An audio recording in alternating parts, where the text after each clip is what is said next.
Hello everyone and welcome into our final edition of the week here of the GSMC Dead Ball Sports Podcast, brought to you as always by the GSMC Sports Network. I am your host, Christopher Shepard. Happy Friday to you all. And as always, we're going to have a great show that's going to be pretty simple today because it's all things Super Bowl 59. Starting off with a preview and going through each and every single segment being about the Super Bowl, whether it's about how the Chiefs got here, how the Eagles got here, some bold predictions I might have, or the unusual streak that the Chiefs can break after 17 years with a win at Sunday night.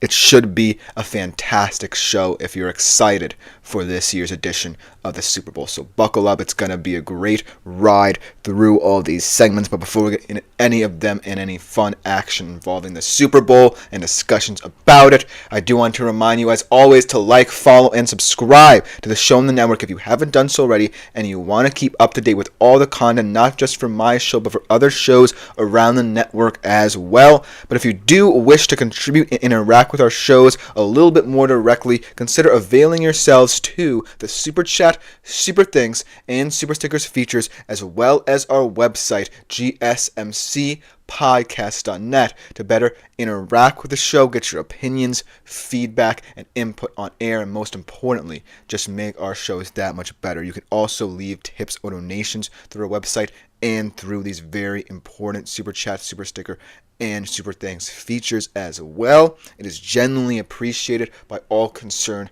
here at the network. I know there are a lot of great shows doing their thing. Give them some love as well. But overall, it just makes our shows that much more fun to do when you, our faithful audience, are contributing as well. But without further ado, let's just jump right into our Super Bowl preview, starting off with our literal Super Bowl preview of Super Bowl 59, this Chiefs versus Eagles matchup, a rematch of Super Bowl 57 2 years ago. A very fantastic game. I was actually abroad during that game, and it was a very fun experience for me, experiencing my first Super Bowl abroad.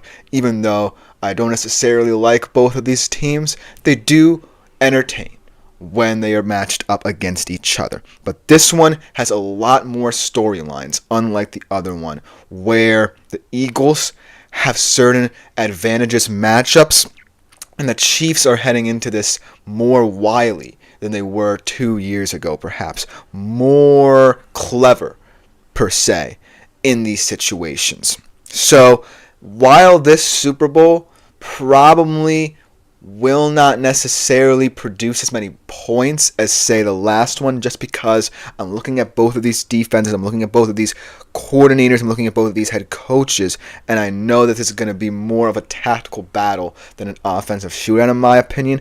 I still think it will come down to several key players making big plays and how the opposing defenses game plan for these dynamic offenses. So without further ado, let's jump right into it, starting off with perhaps the biggest question for any team in this position right now, for either team for that matter. Can the Chiefs slow down Saquon Barkley, and how? Because 2 years ago, it was Miles Sanders and Boston Scott in the backfield for the Philadelphia Eagles. And while Jalen Hurts was fantastic running the football in that game, Saquon Barkley is his get out of jail free card in this one. So perhaps what we're going to see more of from the Eagles are these outside zone or gap running schemes where Saquon Barkley can get downhill in a hurry and get out into the open field in a hurry as well. Because when I think about what the Chiefs are probably going to do and what Spagnuolo has always done in these situations in the postseason is load the box. But this is a different team than that Philadelphia Eagles team 2 years ago offensively. Yes, there are going to be questions about the offensive line's health because both Jurgens and Dickerson are banged up, but I still think that it's more than the sum of their parts, and they're going to lean on their guys in the trenches to match up well against this Chiefs pass rush. And this Chiefs pass rush, while it certainly has dynamic players who can line up anywhere, Chris Jones and George Karlaftis as the primary guys, I do think that the Eagles' offensive line, no matter who's out there, will win the matchups. And it's going to come down to the guards on this team really doing dirty work in the trenches for Saquon to get out in open space.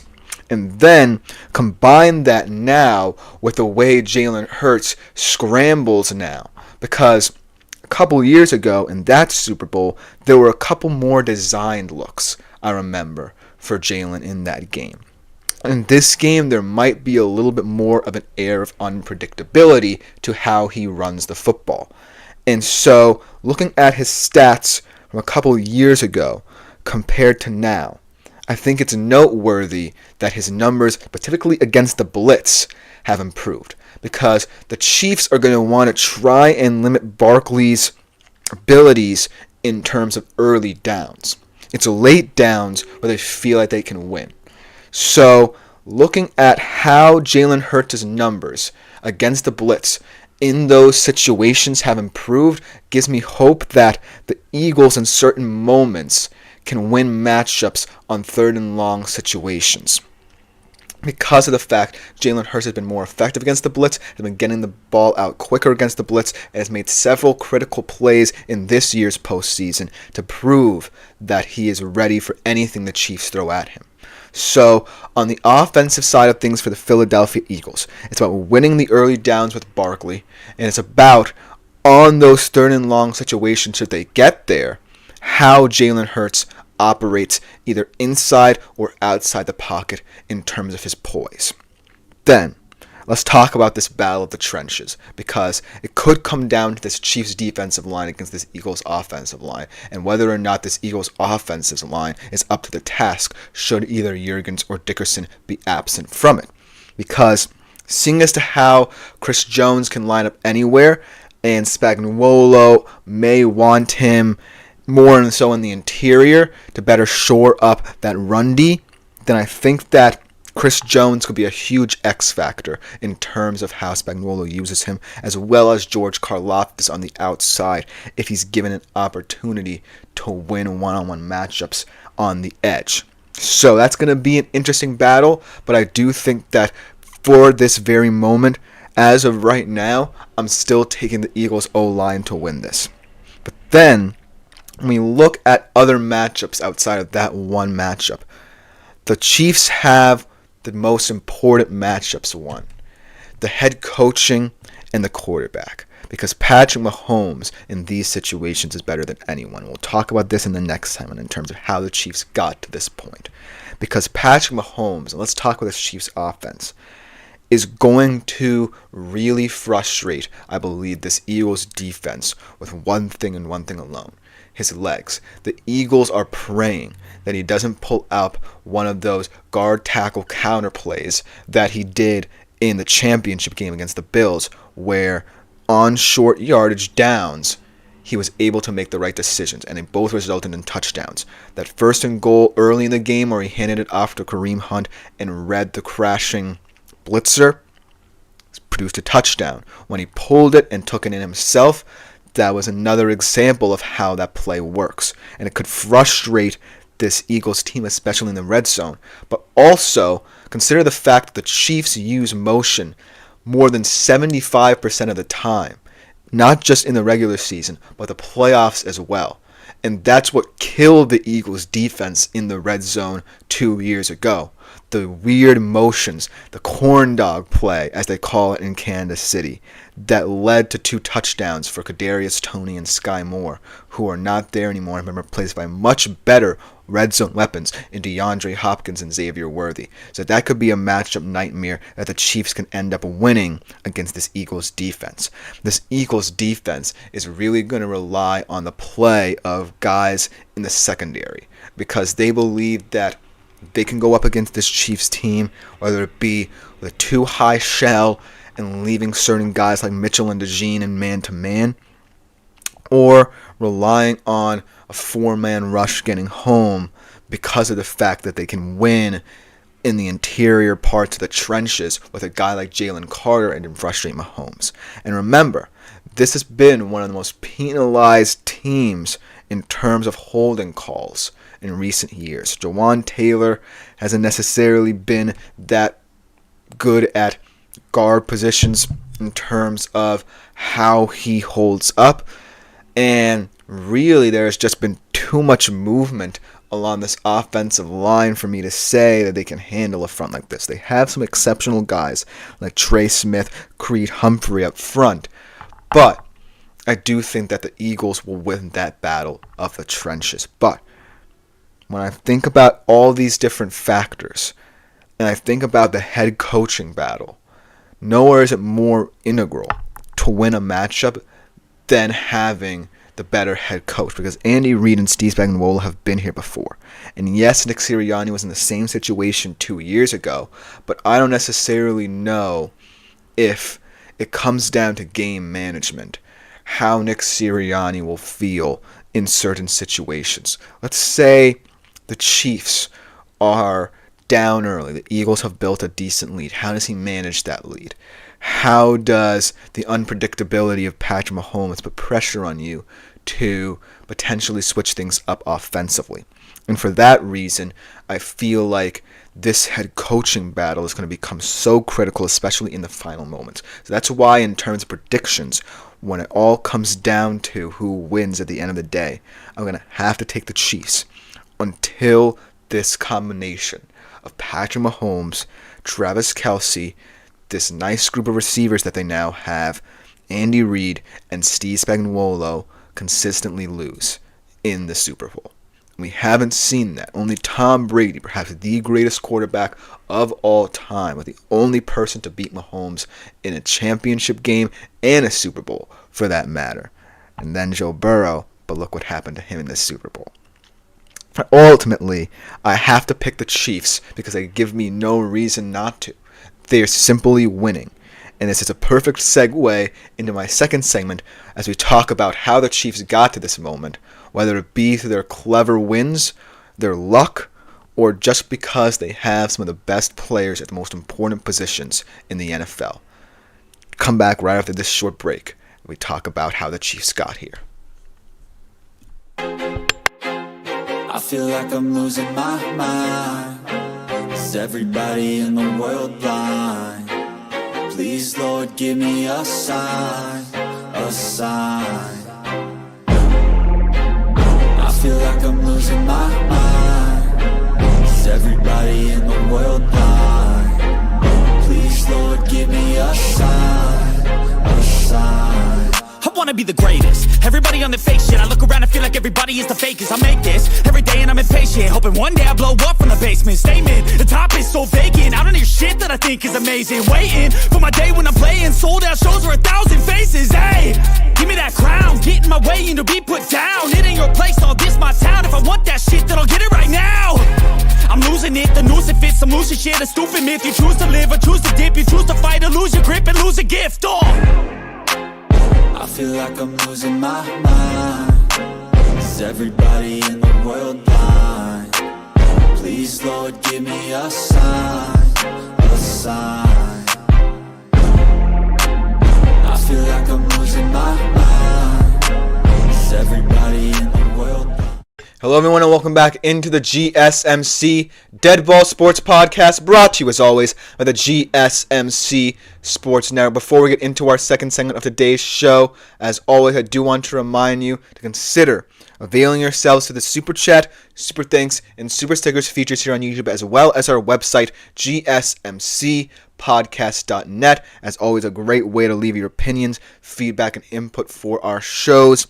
In whatever way you can, tips and donations as well. Genuinely appreciate it. It just makes that part of our shows that much better because you, our faithful audience, are contributing and interacting with us as much as possible, and we love it here at the network. Without further ado, let's get into our second segment of today's show. A perfect segue from last segment talking about the Chiefs' inevitability to this segment, how the Chiefs ultimately reached Super Bowl 59. Now, a lot of people can say, oh, it's the refs, oh, it's this voodoo magic, it's this devil magic, but there are several reasons as to why you are ultimately wrong if you think that, because this is still a fantastic football team that wins in the margins, wins in the important matchups, and whether you think that refs are aiding them or not, I do think that it's more than just that aspect of it. Definitely a lot more than that. Because Patrick Mahomes is the ultimate gamer. Reed might just be in a couple of years the NFL's best coach when all is said and done.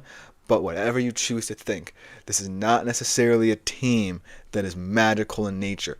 It's just better in the postseason than any other team in recent history. So let's talk about the 5 reasons specifically about how the Chiefs got here. And number 1 has to be because they are inevitable. It's what we've seen for multiple times in the past 7 years. 8 years of his career, Patrick Mahomes has made the AFC Championship or Super Bowl. And no one else has really achieved that in NFL history. They've won an incredible amount of one-score games. In fact, they're on a 17-game one-score win streak. That's pretty impeccable. And when you look at the teams they face, yes, there are some who simply did not muster enough, but then there are others where you feel like it's their year. Like the 49ers last year, the addition of Christian McCaffrey, and all of that. Brock Purdy rounding into form as potential competent enough quarterback to get them over the hump. And then the Chiefs just take them to overtime, make the critical plays, and win every play from there on out on their game-winning touchdown drive. The Eagles 2 years ago, Jalen Hurts had perhaps one of the most incredible losing efforts against the Chiefs in the Super Bowl era in this specific dynasty. But he came up short because they just made the critical moments, and yeah, maybe they were aided by the refs there on that holding call on James Bradbury, but who cares? They were already in field goal range, I believe, at that point. But ultimately, what I think the aura of inevitability proves about the Chiefs is that it's going to be very difficult to end this dynasty, even if the Eagles win Sunday night. Because I feel like even if the Eagles win, it doesn't necessarily prove that the Chiefs can't consistently keep coming back. It just means that it's a blip on what could be a potential trend for the next couple of years. Remember, Patrick Mahomes has a very lengthy contract. He's going to be staying there for a while. And so is Andy Reid for as long as Mahomes is going to be there, I believe. So ultimately, I feel like this is why a lot of people are angered at the Chiefs. This particular reason. They are inevitable. And that's why I feel like for the next couple of years, we might just have to accept it. Because this sense of inevitability that the Chiefs are presenting is just incredible to behold. But then a very important reason, one of my favorite reasons, Patrick Mahomes is a QB who wins games in the margins. And this year, he wasn't his special self at all. In fact, he had a lot of career lows and a lot of important statistics. But what mattered most about his performances in this particular season was that he won the critical moments. And he didn't necessarily make back-breaking mistakes. In fact, in this year's playoffs, that one fumble against the Bills really was their only blip. And so I do feel that that's an important aspect of Mahomes' game. Because we already think of him as an incredible quarterback, potentially heading to become one of the greatest, if not the greatest of all time. But sometimes the greats have to adapt, and Mahomes has adapted. When teams started playing too high and take away the downfield shots, he'll learn to take what the defense gave him up front, and that's the why, as wide receivers over the years for the Chiefs have gotten a little bit stagnant, he's continued to win when it matters. Because sometimes other opponents get a little bit too ambitious, get a little bit too antsy. And Mahomes stays calm and poised in moments where he knows he needs to have it. So that's why I feel like this reason is so important. Because it almost feels like the previous slide, inevitable when Mahomes has the ball in his hand, because you know he's not going to make critical errors to the detriment of his team. So that's why Mahomes' consistency is so scary and why they're ultimately in this Super Bowl. Then another reason that's quite simple, Andy Reid's one of the best coaches, not just of this era, but in NFL history. And we've talked about this debate within the GSMC circle many a time.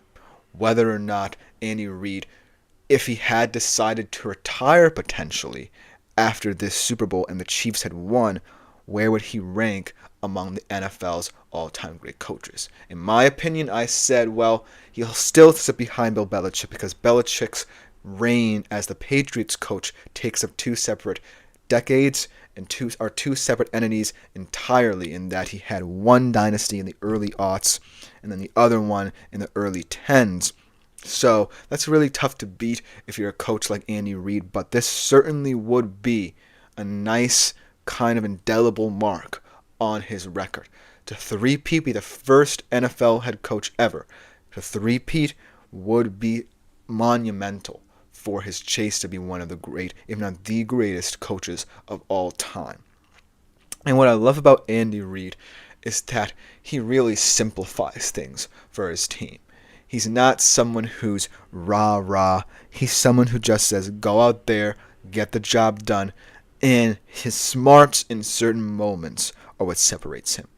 The Chiefs could be down by 10, 20, 30 points, and you always feel like Andy Reid has the formula because he's the eye of the storm, but he's the most calm, perhaps even calmer than Mahomes in those moments.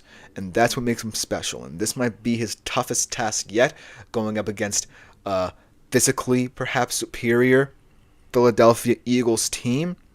But I do think that Andy Reid will put himself in the conversation with a win Sunday night. And because he wins the head coaching matchup by a large mile over Nick Sirianni, it could well be in the cards for him. But I still think for now, we temper expectations about how he'll be viewed in future when we put him up against a guy like Belichick. But it will be one step closer if he wins, like I said, Sunday night. Then a fourth reason, and one reason I really love about the Chiefs, but it is very annoying if you're not necessarily a huge Chiefs fan, the weapons are interchangeable. Make no ands, ifs, or buts about it. Any one of the guys in this image, and I don't even know if some of them are on the team anymore because that's how interchangeable these weapons are, can score. From Xavier Worthy to Juju to DeAndre Hopkins to even guys like Justin Watson and Noah Gray. Any one of them can score. Andy Reid really doesn't necessarily care what you think about receivers. He's just going to scheme up ways for them to get the football, especially in the red zone, much like he did 2 years ago in that edition of this Super Bowl. But that's ultimately why it's so challenging to defend this Chiefs team, because of the multiplicity they offer with all their wide receivers. And this year's group is very special. Xavier Worthy's your gadget guy, right? He's a guy who can get the ball in so many different situations, whether it be on jet sweeps, in the red zone, downfield, adding a vertical element to this offense, along with a guy like Hollywood Brown, who could be a big factor in this game. And then a guy like DeAndre Hopkins is a huge possession receiver, really special on third and long, third and manageable situations, which is something that the Chiefs have thrived on all year long, winning on third downs. So those guys, combined with the role players like Noah Gray and Justin Watson, even their backs, even a guy like Samaje Perine can make a critical catch in this game and you wouldn't bat an eye. It's incredible to behold how all of them contribute to the collective, because there's really no one receiver you can defend and say, oh, we take away a huge part of this Chiefs offense, because that one part is part of a collective whole. And you can't necessarily stop the collective whole if they're firing on all cylinders. So that's why the Chiefs are so multiple in how they can present different looks on offense. And it's why they ultimately continue to win. Because no matter what you say about the receivers, who they are winners themselves. And they know how to get it done in the critical moments. And last but not least, and this will be really pivotal in this game, they control the football. And they control it well. Like I said, Patrick Mahomes does not make many critical mistakes. And the pass catchers are really knowledgeable about their roles in this offense. And most importantly, their backs, though they're not necessarily the most special backs in the league, they really buy into the smash mouth philosophy on the ground. 3 yards and a cloud of dust kind of guy, so to speak. So when you're controlling the ball and you consistently win one of the hardest downs to win in the NFL, that's major in terms of your outlook for how you can compete against elite teams like the Eagles. So I do believe that if they control the football, even if they're not necessarily putting up that many points Sunday night, they could win this game. Because most importantly, you're not too worried about the running back on the other sideline, and you're playing within yourself and you're dictating the outcome of this specific game. So that's why I love the reasons why the Chiefs got there, no matter if I like them or you like them or not. Because when it comes down to big moments, they're just always there. They're like Mount Everest. They're always there. So it's going to be tough to stop them on Sunday night, and we might just have to accept it if they continue to win after they potentially win Sunday night. But let's talk about, after this short break, how the Eagles got there. Very worthy opponents, perhaps the most worthy opponents of this Chiefs mini dynasty here to take them on, and how they got to this point with all their exciting new changes in the best offseason, I believe, and potentially all the sports. We'll be right back after this short break to talk about it. Looking for your daily fix of sports talk without having to pay for it? GSMC Sports Network is available on YouTube. Just search GSMC Sports Network.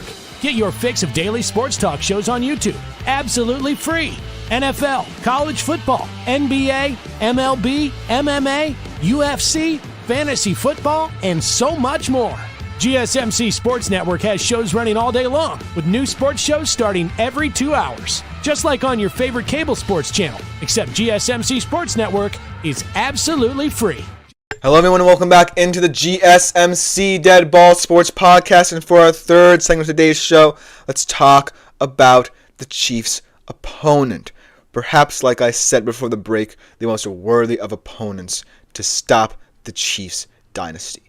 This iteration of the Philadelphia Eagles. Because 2 years ago, a lot of people thought that, yes, they could compete with this Chiefs team. It would be very tough to beat them because Jalen Hurts was just beginning to improve. That was his best season as a pro.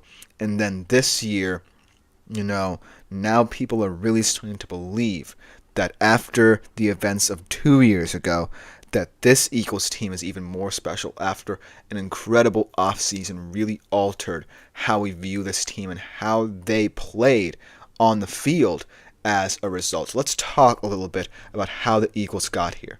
And I do believe perhaps the first reason as to how they did.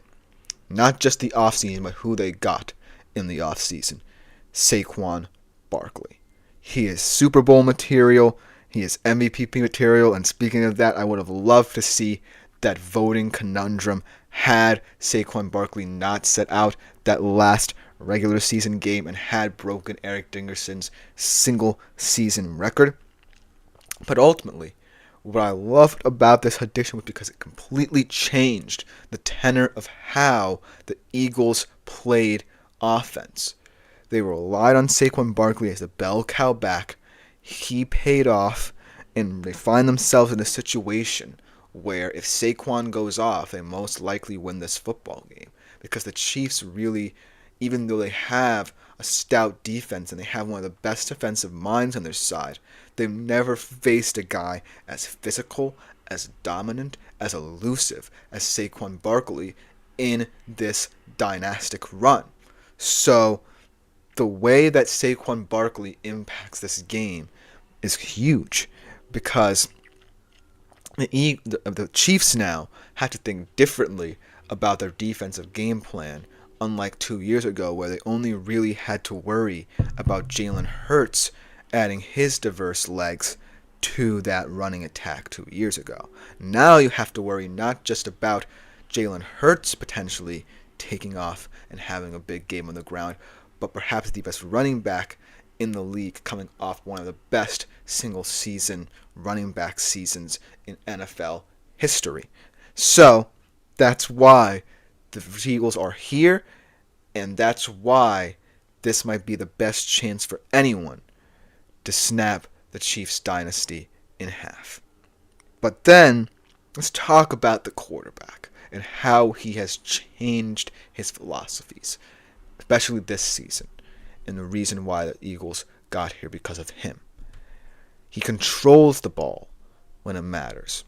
A lot of people, after that performance in the Super Bowl against the Chiefs 2 years ago, viewed Jalen Hurts as someone who would take a huge leap to stardom. And it didn't necessarily turn out that way, but this season, when all the eyes were on Saquon, Jalen Hurts played within himself better than he even did 2 years ago. Because that Jalen Hurts was a little bit more electrifying. In fact, was asked to be more electrifying because the fact that they did not necessarily have the stoutest of run games. But now that Saquon is here, just taking on a role of someone who can now pass the football with a little bit more poise and presence and meaning, most importantly, because when the Eagles pass the football, even though in a situation like this where they're playing a dynastic Chiefs team, you would expect them, if they were passing, to play from behind. Jalen Hurts passes the football with a little bit more intention, with a little bit more knowledge, and most importantly, with the intent of protecting it. He's not necessarily going to be someone like he was 2 years ago in being carefree about how he threw the football, because now he knows he has a get-out-of-jail-free card in the backfield with Saquon. So when he passes the football, it puts even more strain on opposing defense because Saquon Barkley has really worn your front down. You really don't know how to defend the run game. And now Jalen Hurts is passing on his critical downs. And so that puts defenses in a bind even more so than when Saquon's running the football, because at least you know when Saquon's running the football, you're going to have to stop him. But combine that with the ability Hurts now has to not only pass the football with more intention, but control it and play within himself a bit more. That's scary, and that's one of the main reasons why the Eagles got here as well. It's not just about Saquon Barkley's play in critical situations. It was also about Jalen Hurts, and a lot of people didn't even realize it because his stats weren't as eye-popping as they were 2 years ago.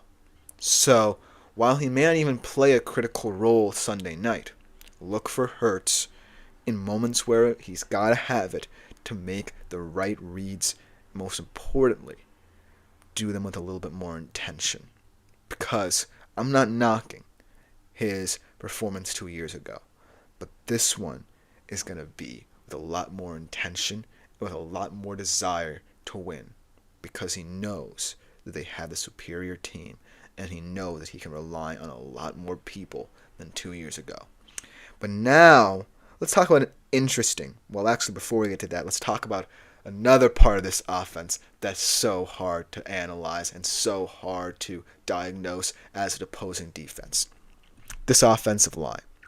It's the NFL's best offensive line. Of course, when healthy, and it might not be Sunday night, we still don't know the status of Jurgens and Dickerson, but when all four of these tackles and guards play, I really think that the continuity and the fluidity of these guys, not just in the run game, but the pass game as well, even though the run game is integral to their own success. They are an offensive line that wins you football games.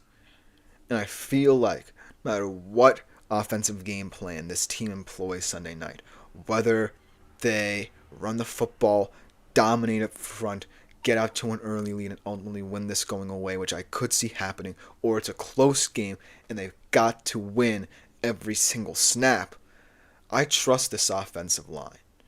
And while I do think that The Chiefs' defensive line is going to be the more important unit because they're up against it against this O-line.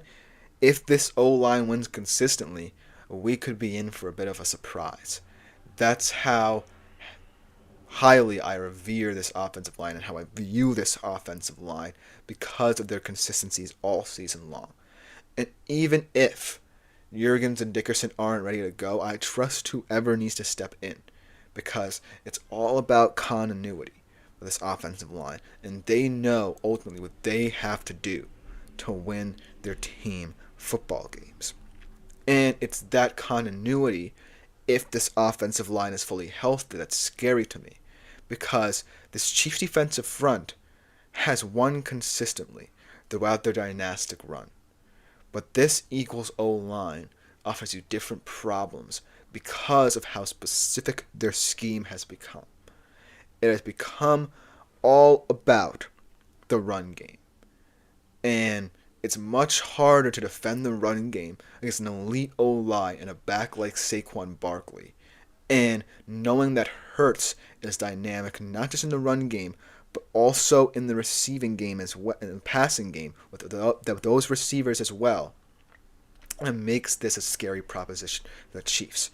So this Eagles O-line puts pressure on the Chiefs defense unlike any offensive line they have faced in these moments in their dynastic run thus far.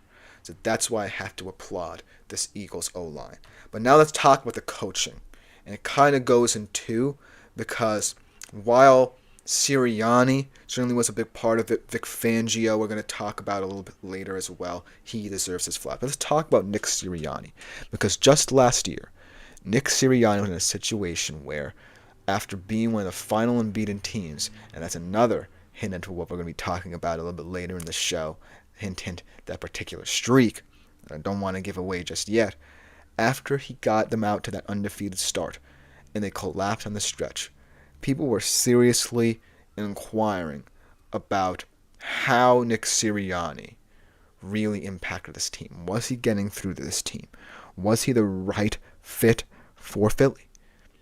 And then this season, he quite literally revamped the look of this locker room. Most importantly, adopted a culture of consistent winning week after week. And remember, this was also a team that started off 2-2. They didn't necessarily get off on the strongest foot. There were problems early in the season. But there on out, they dominated both offensively and defensively, and you have to give Nick Sirianni his flowers. Even though the coordinators definitely played a part in it as well, Nick Sirianni literally from the ground up rebuilt this locker room and said, you can trust in me to take you to the promised land consistently. And that's why I feel like this Eagles team has started to believe that they could be the team to end this Chiefs run. Because Nick Sirianni really rejuvenated the energy in this locker room and really adapted to an offensive philosophy this team got behind throughout the season that could lead them to Super Bowl victory Sunday night. So that can't go unnoticed. But let's talk about the final reason, which I think is a little bit more impactful considering the fact that this unit 2 years ago kind of got exploited a little bit, but this year goes into this matchup hungrier and much better and far superior than any defense that Chiefs have ever faced, and that's down to Vic Fangio.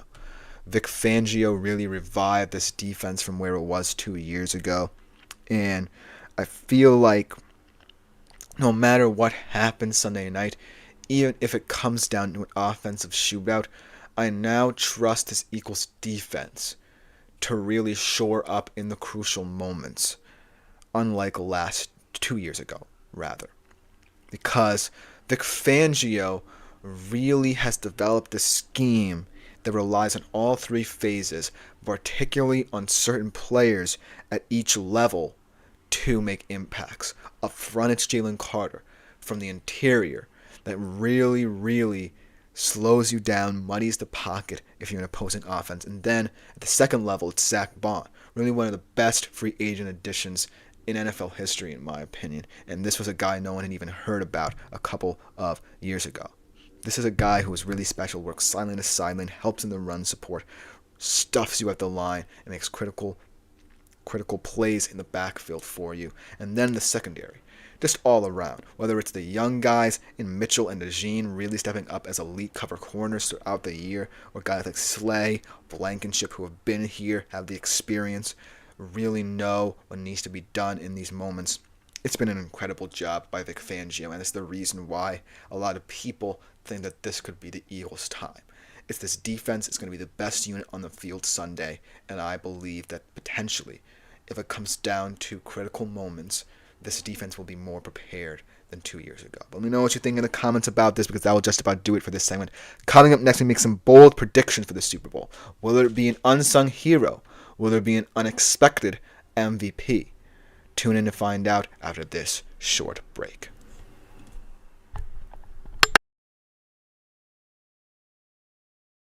For the best and latest podcasts available anywhere, go to the podcast app on your cell phone and type in GSMC to access free content-rich podcasts on health and wellness, book reviews, sports, entertainment, relationships, social media, movies, technology, finance, and even weird news. Subscribe and download the GSMC Podcast Network's family of shows. Available.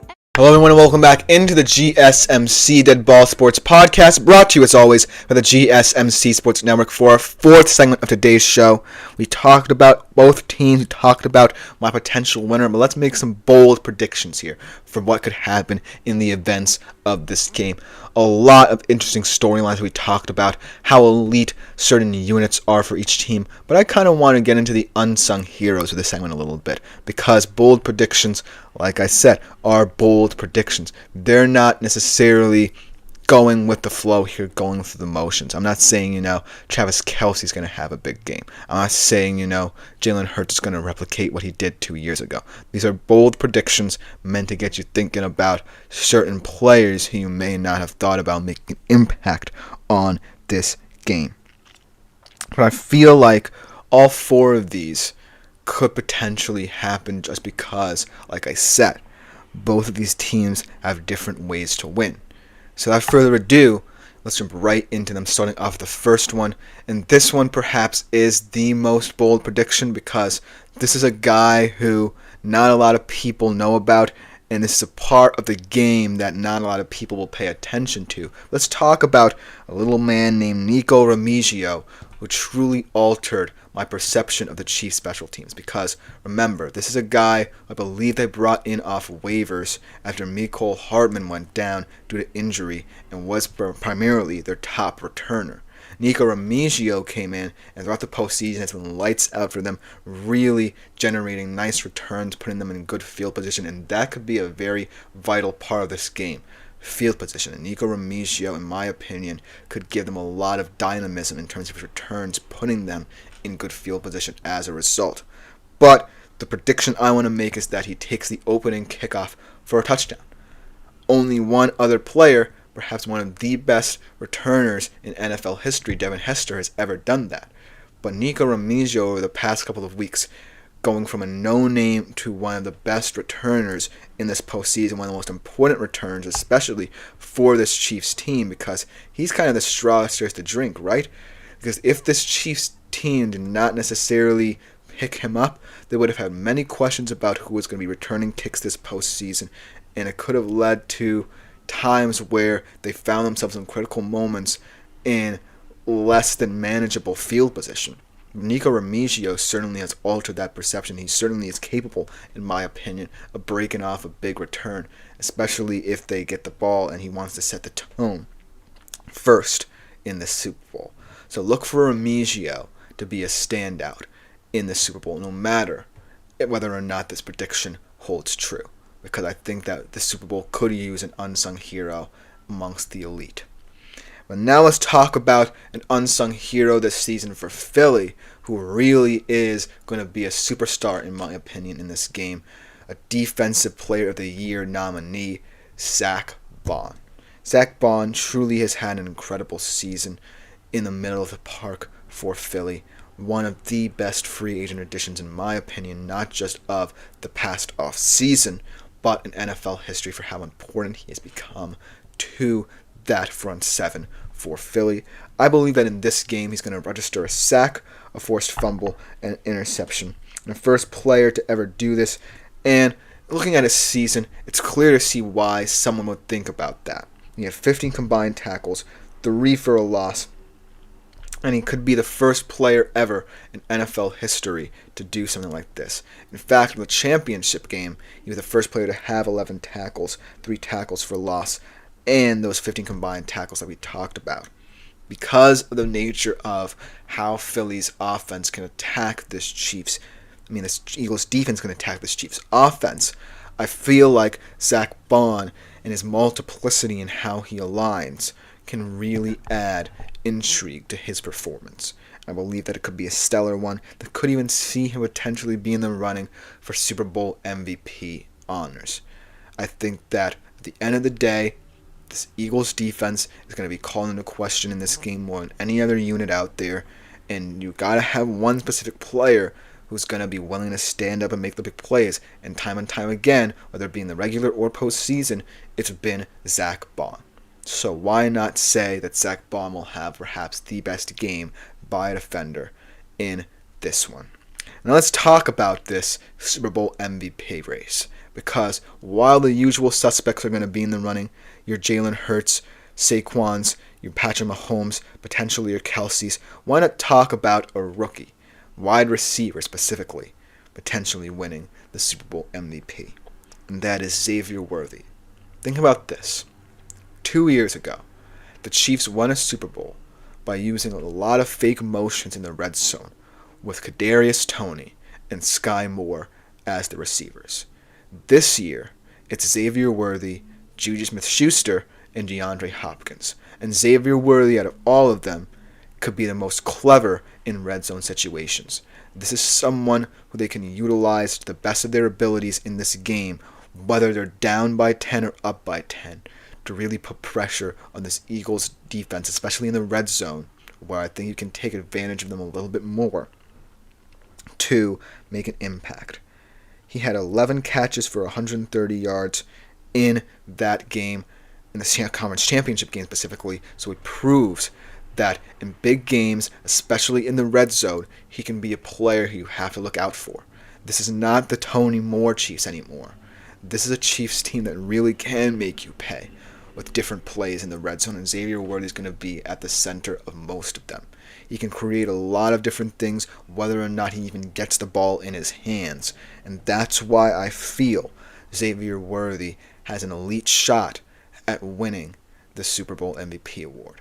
And it's not far-fetched to think, Timmy Smith, I was just reading about him in his rookie season, even though he did not go on to have the most prolific of NFL careers, made a huge impact in that Super Bowl with Washington in Super Bowl 33, had 204 yards in that game, and set an NFL record. Who's to say that Xavier Worthy can't do the same for this Chiefs offense? So that's why I think this isn't completely far-fetched and could be the best prediction for my bettors out there, my gamblers out there, if they want to take a shot on it. But let's talk about perhaps the easiest prediction out of all of these predictions to discuss. Let's talk about Saquon here. Let's talk about the fact that if he does go off for a certain amount of yards, he will be, in the NFL, the best running back season, regular and postseason, in terms of rush yards ever. So that is something that I feel like the Eagles really want for him, and they're going to be feeding him from the get-go, really putting pressure on this Chiefs defensive front to try and solve their zone and gap schemes. So Saquon Barkley is going to rush for 200 yards in this game. He is someone who I feel like is going to cement himself as a stellar postseason running back should the Eagles continue to consistently make the postseason as long as he's there. Already this postseason, he averaged 147.3 yards per game. He has 5 touchdown runs in both the regular and postseason of 60-plus yards or more. And he has 2,476 yards this season and only needs a couple more couple hundred more, so to speak, to beat Terrell Davis. And that should be the ultimate motivator for the Philadelphia Eagles to not only lean on him, but treat him like a bell cow. And it's kind of risky, because consider the fact that last year the 49ers had added Christian McCaffrey, and even though he went off in last year's Super Bowl, the Chiefs still ended up winning. This is different. This is knowing you have the best running back in the league, and knowing that you also have a team willing to feed that running back and fight for that running back. And like I said in the previous segment, this is a team that is winning almost every single on-field advantage outside of couple when you look at them on paper. So it really sets up nicely for Saquon to really go off in this one.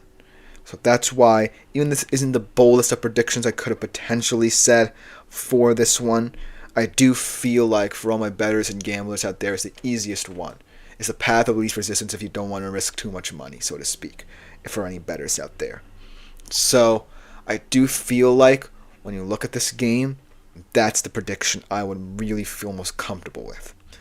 Out of all four of them, I do feel that the most fun to see happen would be Nico Remigio, just because, like I said before, opening kickoff TDs rarely happen in the Super Bowl. In fact, Devin Hester's the only one thus far, like I mentioned. But it would be fun and exhilarating to see a guy who not many people even knew, not many even Chiefs fans knew, come in and set the tone for the Chiefs in the potential run towards a three-peat. Then, looking at Xavier Worthy, it's not far-fetched for him to win the Super Bowl MVP. I think a lot of people would find it tough for a rookie to win MVP, but then again, look at my suggestion, Timmy Smith. That was perhaps his best game ever, because they hadn't even heard of him after that 88 season in Washington. And so I like how this Super Bowl, right, between two elite teams, with all the weight falling on the shoulders of those said elite players, and there's still room to discuss excitement, exhilaration, thrilling narratives, unsung heroes, because I feel like if you wanted to find winning in the margins, these are the guys that you talk about. Xavier Worthy, the rookie who potentially could not have been in Kansas City had the Bills not, traded that pick. Zach Bond, an unsung free agent addition who nobody wanted but Philly, struggling throughout his career in New Orleans and finally finding a role in Philadelphia and getting a Defensive Player of the Year nomination as a result.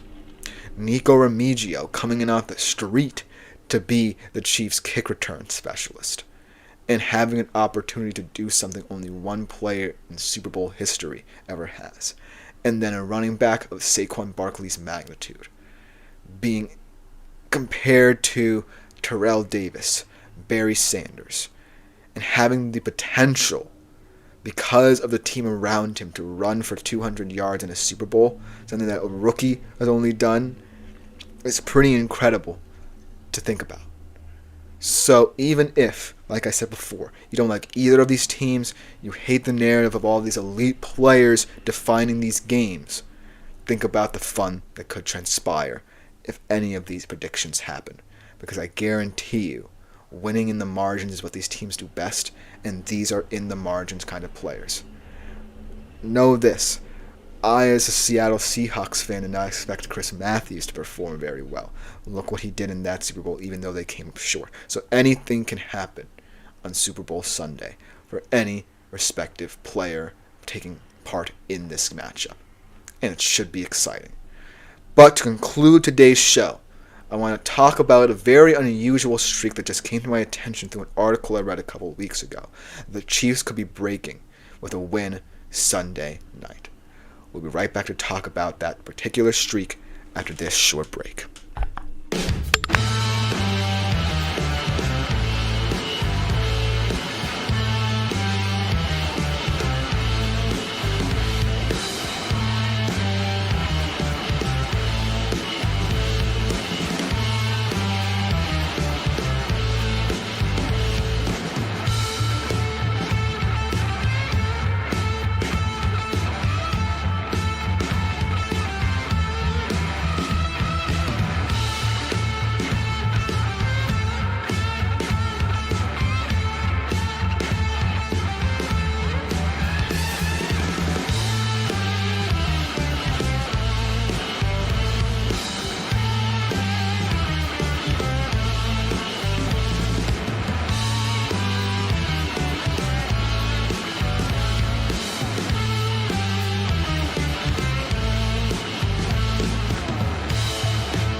welcome back into the GSMC Dead Ball Sports Podcast, brought to you as always by the GSMC Sports Network. And for our final segment of today's show, I want to talk about a bizarre streak that if they win on Sunday night, the Chiefs will be breaking. And the reason that I've been keeping it so secret is because I feel like it's kind of an ironic streak, considering the fact that over the past couple of years, there have been several kinds of these teams who have had the chance in the big game only to come up short, and some of them have done so against these very Chiefs. So it'd be very funny if the Eagles particularly continue this streak on Sunday with a win themselves. Without further ado, let's talk about the specific streak. In the last 17 seasons of the NFL, the final unbeaten team in the regular season has failed to win the Super Bowl. The Chiefs can break that trend with a win, and the Eagles can continue that streak with a win themselves. But the irony of this is funny because we're going to go through all the specific examples of a team having the potential to break the streak and coming up short. Because the last team to be the final unbeaten team in the regular season was the 2006 Colts. And that game, we talked about before, was the only game where there was an opening kickoff return for a TD by Devin Hester, but his team lost to the last unbeaten team in the regular season, Peyton Manning and the Indianapolis Colts. Perhaps one of the great regular season QBs of all time, and potentially one of the greats on your personal Mount Rushmore of quarterbacks right now. But since then, the drought has started. The best example of a team having the primo chance to end the streak or have no streak at all was the 2007 Patriots, the year after the 2006 Colts were the final unbeaten team in the regular season and won the Super Bowl. The 2007 Patriots one-upped them. They had an undefeated regular season and postseason until those plucky Giants beat them in the Super Bowl with an incredible catch that will be remembered forever. And I'm sorry to all you Giants fans who expected to see Eli Manning at the Hall last night, but might have to wait for quite some time now. But the reason why I love this streak is because it proves how tough it is. Even if you're a dynasty, like, say, the Patriots of the early and late aughts to now, where the Chiefs are trying to do something similar. And this proves how difficult it is to win that final game, even if you're the final unbeaten team and you lose a couple games. Because the 2007 Patriots, at the start of the streak, had the ultimate job of going completely undefeated, being the first team since the 72 Dolphins to do it, and more so in a 16-game season. And I think it's really, really difficult for any specific team to really fathom how special this streak is. Because there have been a lot of great teams in the streak, the Chiefs included, where they had chances to completely go undefeated in the regular season but came up short. The Chiefs not even trying this year, but still, several teams within this streak having a special chance to do something that hasn't been done before and coming up short.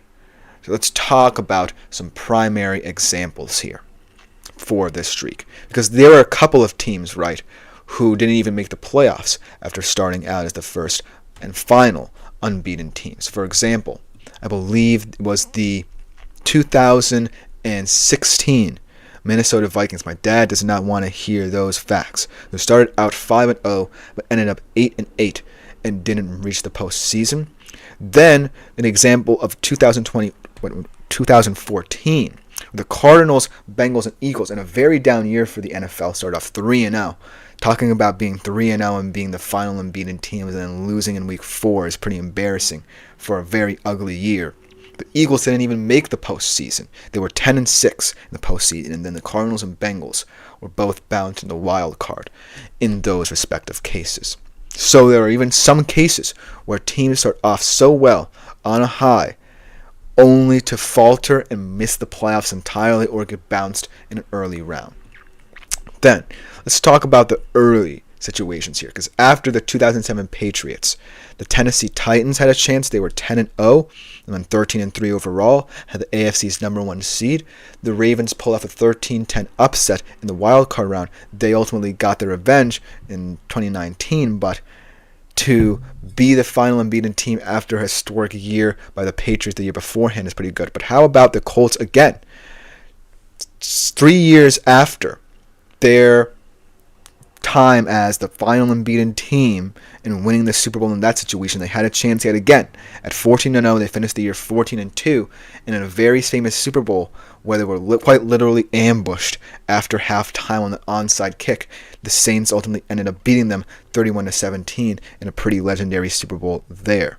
Then the Packers in 2011 went 15-1, they were 13-0. They won the Super Bowl the year prior. They got knocked out in the divisional round by the Giants in an unclose game, 37-20. And it really was one of the best Packers teams of all time.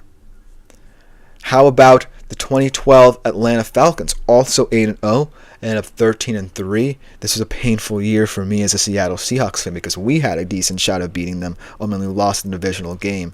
They lost the 49ers the next week in the NFC title game where they were up 17-0. And Falcons fans do not want to hear them blowing leads, specifically in that case as well. And then, crazy example of a team in this year's Super Bowl, the 2013 Kansas City Chiefs went 9-0, 11-5. This was in fact Andy Reid's first season as the Kansas City Chiefs head coach in a fascinating playoff game, one of the best of the past 2 decades. They blew a 38-10 third quarter lead to Andrew Luck and the Indianapolis Colts in a 45-44 loss. The 2015 Panthers were even worse because they got to 15-1. They were 14-0 on the season. They made it to the Super Bowl heavy favorites against Peyton Manning's Broncos, but Cam Newton got the yips, I guess, in that game. A famous play there where he did not fall in the fumble. They got handily beaten, 24-10 in that one. Then we move on past the 2016 Vikings, the 2017 Chiefs, the 2018 Rams, embarrassed in the Super Bowl against Bill Belichick in that fascinating Patriots defense and perhaps the snooze fest Super Bowl of the past 2 decades. Then we go to 2019, 49ers and Patriots. They got knocked off by the Chiefs at the start of the Chiefs dynasty in that crazy come-from-behind victory for Patrick Mahomes in his first ever, I believe, Super Bowl win. And Patriots lost in the wild card round to the Titans in Tom Brady's final game, actually, with the team, if you remember that. Then, let's talk about a little bit of recent history. And this is where a little bit of the irony starts to come in. And the reason why, if the Philadelphia Eagles win, it could be karmic revenge. The past 2 years, the 2 teams that went undefeated ultimately went to the Super Bowl against the Kansas City Chiefs. In 2022, the Eagles were the final unbeaten team at 8-0, went 14-3, and we all remember what happened in that Super Bowl. The holding call on James Bradbury, the field goal by Harrison Butker. In 2023, the Eagles also were one of the final unbeaten teams along with the San Francisco 49ers, who did go on to win that year, to be a participant, rather. I don't know why it took that long to get there, but be a participant in that year's Super Bowl. The Eagles, remember, capitulated on the stretch, lost 6 of their final 7 games, lost in the wild card round to the Buccaneers. The 49ers, 12-5 the rest of the way. They ultimately could have won that Super Bowl in regulation, but Harrison Butker kicked a field goal to send it to overtime, and we all know what happened there. The blown third down protection for Brock Purdy, only leading to an errant throw caused by Chris Jones, and then a spectacular game-winning drive by the Kansas City Chiefs that ended in a very, very corn dog-esque play. But the reason I wanted to go through this fun little exercise here is because starting off in 2006, the final time the final unbeaten has won a Super Bowl, I feel like a lot of teams, specifically teams like, say, the Patriots, the 49ers, the Chiefs, and the Eagles have really defined that list of teams in the drought. And when you think about all these teams, they have something in common. The 2007 Patriots really were perhaps the greatest regular season team of all time. And they really should have won that Super Bowl, but because of the voodoo magic of David Tyree and the New York Giants, they ultimately came up short. But it didn't stop their dynasty, so to speak. The New England Patriots still won several Super Bowls, not just in the late aughts, but into the early to late 2010s as well. We look at the 49ers. They had several seasons where they were one of or the only final unbeaten. And specifically last year's was very painful for them. The Eagles, 2 times, went to the Super Bowl 1 year. Their first Super Bowl against the Chiefs. Lost that game off a brilliant Jalen Hurts performance, coming up short. Then, next year, also one of the final unbeatens, along with the 49ers, 2 teams that are very familiar to the Chiefs in this specific situation. Eagles lost 6 of 7. The 49ers were the ones to advance to the Super Bowl this time. They came up short. Now it's Chiefs-Eagles again. The Chiefs finally having an opportunity to end this 17-year streak. On the other side, a team that wants its revenge in a situation where they themselves, 2 years ago, could have ended the streak 2 years earlier. So, will it end up being a situation where the streak continues? And will it even matter? Because, like we saw at the start of the streak, the 2007 Patriots, even though losing that game in one of the biggest upsets in Super Bowl history, still went on to become one of the greatest dynasties of all time. Will that happen to the Chiefs, win or lose, on Sunday night? It's a very interesting question, and I don't know if I have the answer. But we'll find out, I guess, Sunday night, because that will just about do it for today's edition of the GSMC Deadball Sports Podcast. Thank you all for tuning in. I've been Christopher Shepard. See you all next week.